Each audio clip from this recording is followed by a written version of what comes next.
Everyone should be reverse banding the hack squat. Now that I've grabbed all your attention, you don't all need to reverse band the hack squat at all.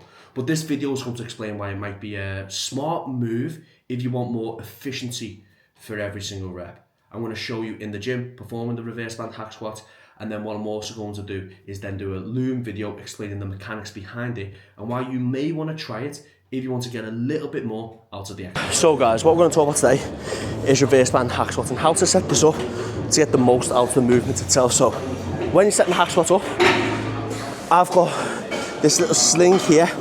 I bought a small carabiner because the other carabiner just made it a little bit too tight, or made it a little bit too baggy, sorry. And then when I was using the daisy chain when I was on the top pin, it was just a little bit too tight, there was not enough slack.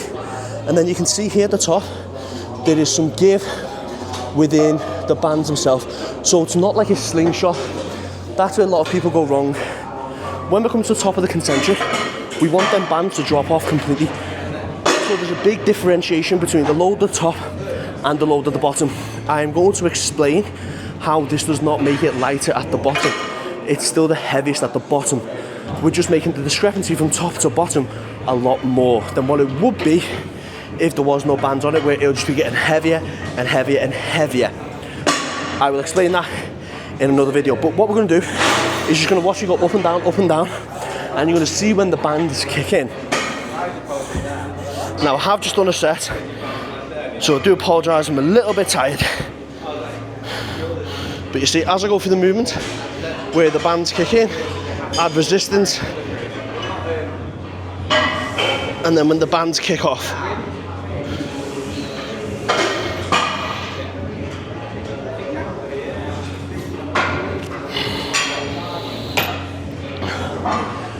so in the next part of the video, I'm going to explain how all of this is working in regard to how it doesn't make it lightest at the bottom, which is a very bad misconception of this exercise. It's still the heaviest at the bottom. As I said, it's just not as heavy as what it would be if there was no bands on it. So like I said in the previous video, I'm now going to explain why reverse banding the hack squat might be a clever move. Now, if we take the band off this machine, what we'll find out is whatever weight is on the machine, it's the same weight as we go through the whole rep. So what I've drawn here is me going through the eccentric and the moment arm to the knee joint changing, where we can see as we're getting closer and closer to the bottom, that moment arm is getting larger. So there's a greater challenge to the knee. But when it comes to squatting movements, we understand at the bottom, because we've got a stacking element of the joints, we are the weakest at the bottom. But we can argue that's going to be a great challenge for us. But as we're going through the rep, we get stronger. So in essence, it would make more sense for the load to drop off at the bottom, but get heavier as we go through the top. But that doesn't mean it's the easiest at the bottom, which I'm going to explain in the next slide. So for reference, this is image 1, 2, 3, 4. Okay, that'll all make sense when I go onto the next slide. But as I can say, because the weight on the sled stays the same, but we are the weakest at the bottom, but there's the greatest moment arm to the knee joint, it's sort of going against the profile that we can create, and the resistance profile isn't matching it.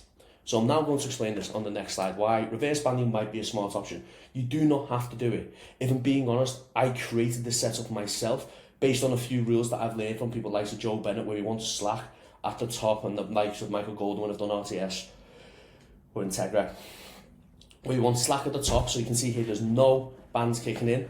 Then the bands just start to get a bit of tension as I'm going through the rep, build up a lot more tension as I'm getting close to the bottom, and then have a lot of tension at the bottom. Now, in the perfect world, this might be a little bit tighter than what it is now, but we work with what we've got, and I'm very, very happy with the setup that I've got here. But as we're going through the next one, into the next slide, this will be a normal hack squat, okay? So that should say 1, okay? So I'll put image 0, but that's supposed to be 1. So image 1 moves to the top, where there's not going to be any challenge to the knee joint. But then, as we're going through the rep, onto image 1, that will now be, so imagine that's 1, 2, 3, 4, okay? Not just 0, 2.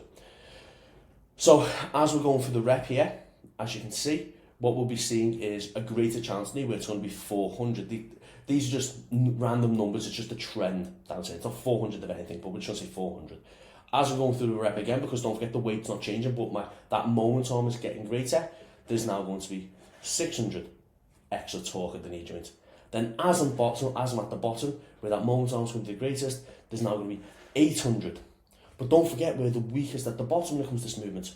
So if we add a reverse band, which is then going to take load off at the bottom, but the moment arm is still going to stay the same as if it would if there was no band on it, it just makes that profile flatter. But as you can see, it's still the heaviest at the bottom and still light at the top. Okay, ideally we'd want it to be a little bit more flatter than this, ideally, but there's going to be no way in which we create that unless you had some kind of machine that would be able to drop it off at the perfect rate. But we're just going to use the equipment that we've got. So we can see here at the bottom, at the top, sorry, there is no torque.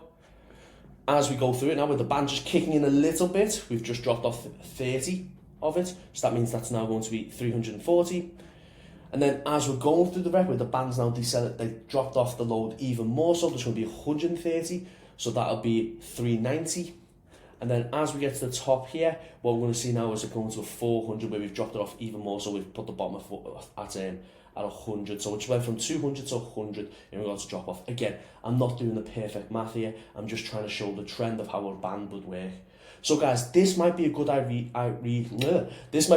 reason to reverse band the hack squat, because what we're doing is we're flattening the profile, and as you can see when I'm performing the reps, it's just like having a little bit of an internal spot at the bottom, giving you enough help at the bottom so you can then go through the whole reps in a lot more of an efficient way.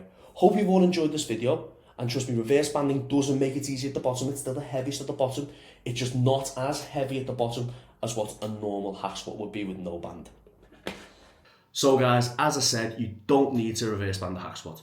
People have got massive legs without adding any bands to a hack squat before.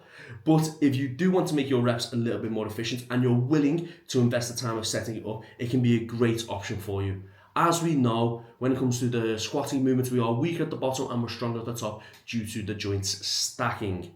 Whereas on the hack squat, the load stays the same throughout the whole rep. So it is the hardest at the bottom. So us by attaching a band just flattens out that profile a little bit more. We're still going to have a challenge at the bottom, but it just makes every rep a little bit more effective.